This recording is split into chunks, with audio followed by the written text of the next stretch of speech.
안녕하세요, 시온TV입니다. 일본이 한국의 경제적 타격수단으로 들고 나왔던 반도체 소재 부품 수출 규제 조치 이후에 오히려 반도체 수출량이 두 자릿수로 늘었다는 결과가 나왔습니다. 일본이 기대했던 일도, 한국이 우려했던 일도 일어나지 않았습니다. 오히려 일본의 수출 규제 이전에 반도체 수출량을 훌쩍 뛰어넘어 4개월 연속 두 자릿수 오름세를 보이고 있습니다. 어떻게 이런 일이 가능할 수 있었던 것일까요? 이는 일본의 수출 규제 강화로 인해 불확실성이 커지자 반도체를 필요로 하는 업체들이 물량 확보를 위해 이전보다 더 많은 물량을 사들였기 때문입니다. 게다가 반도체 분야에서 세계 최고의 메모리 기술을 가지고 있는 한국을 대체할 국가도 없었기 때문입니다. 통계청에 따르면 반도체 소재 부품 조달 차질에도 지난해 같은 기간보다 반도체 생산량이 8.3% 늘었다고 합니다. 이는 2분기에 비해 1.0%나 더 늘어나 증가폭이 상당히 큰 것으로 평가되고 있습니다. 또한 지난해 같은 달에 비해 반도체 수출 물량은 16%나 증가했다고 한국무역협회와 산업통상자원부는 밝혔습니다. 반도체 소재 부품 수입 다변화를 빠르게 추진해 일본산이 아닌 벨기에, 대만산 불화수소를 확보했고 국산화 촉진에 대한 국가적 지원과 전 국민적 여론으로 국내 기업들이 잇따라 국산화에 성공했습니다. 이렇게 국산화시킨 소재 부품 장비들을 국내 대기업들이 사용하는 데 무리가 없도록 하기 위해 나노종합기술원에서 소재 부품 장비들을 지속적으로 테스트하는 테스트베드 역할을 자처했습니다. 하나하나 척척 손발이 맞아가는 모양새입니다.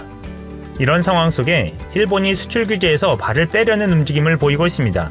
지난 1일 일본 관변단체인 일본안전보장무역정보센터는 대한수출관리 운영 재검토와 안전보장 수출관리의 WTO 적합성이라는 자료에서 한국 경제와 세계 공급 사슬에 미치는 영향은 없는 것으로 나타났다라며 한국에 대한 수출 규제 조치는 정치적인 보복이 아니라는 점을 주장한 것입니다. 그러면서 정치적인 보복으로 경제적 타격을 주기 위함이었다면 불화수소, 폴리이미드, 포토레지스트 등 지속적으로 수출 허가를 내주지 않았을 것이라고 주장했습니다.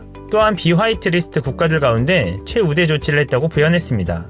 이는 한국의 전략적 반도체 공격이 전혀 효과가 없고 한국의 불매운동으로 일본이 큰 타격을 입었기 때문으로 분석되고 있습니다.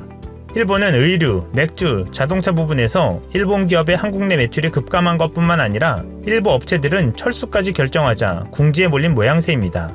게다가 일부 지방 소도시에서는 재정 지원까지 바라고 있는 상황이라 이 문제를 해결하기 위해 자기들 유리한 대로 해석하려는 것입니다. 적반하장식으로 오히려 한국이 별도의 우대국을 선정해 일본의 전략 품목에 대해 개별 허가 전환을 문제 삼은 것은 명분이 없다는 입장을 보이고 있습니다. 그러면서 마지막엔 오해에 기초한 싸움에 힘을 낭비하지 말자라고 하면서 상호 운영 내실화와 합리화로 양국 간 관계를 재구축할 수 있는 대책을 기대한다라고 말했습니다. 일본이 찔끔찔끔 수출 허가를 내줄 때 일본이 결국 이런 주장으로 무마하려는 것을 예상하고 있었지만 정말 그 시나리오대로 한국의 부당성을 내세우며 덮어씌우기로 나오니 더욱 기가 찰 노릇입니다.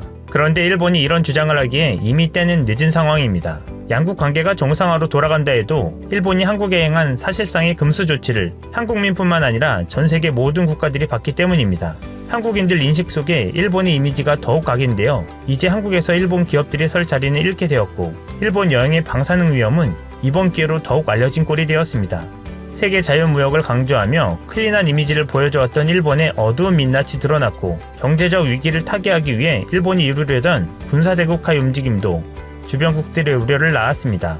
결국 한국에 대한 수출 규제가 부당하다는 것을 이미 일본은 알면서 자행한 것이었고 출구 전략은 이렇게 만들어놨던 셈입니다. 자기가 자기 발등 찍은 꼴이 되었습니다.